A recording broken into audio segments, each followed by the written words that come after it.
でやったんや一回。やったな。あれやばなかった。ほぼ身削ってたからな。めっちゃちっちゃなってたもん終わった後。野菜食べなさいあなた。食べたで。どんな野菜食べますか？サラダとか。料理名で言ってくれるね。ブロッコリーとカリフラワーってどう違うの？やばい。多分1回目あれ使われへんやろなこれ。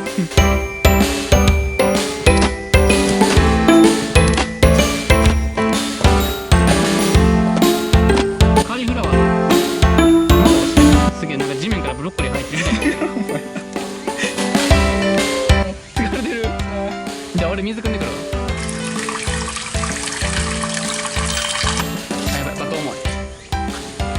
あと10秒ぐらいでなんか全部水こぼれそう。もう半分ぐらいこぼれた。これあかんやつや。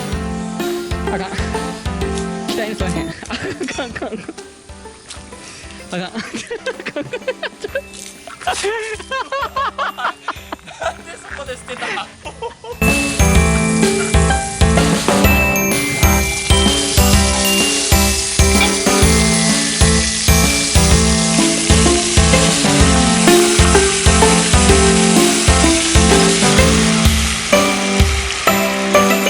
ワインを100ミリ入れんねん。よう知ってんな。何の話知ってるの？こう書いてあるから。やめろ。片付けしようか。よし、じゃあ俺ここ見回り番してるから、食器とか全部洗ってきて。俺のスーパーハンディはどこ行ったんやろ？手袋。またなくしたわ。一生ものなくなる。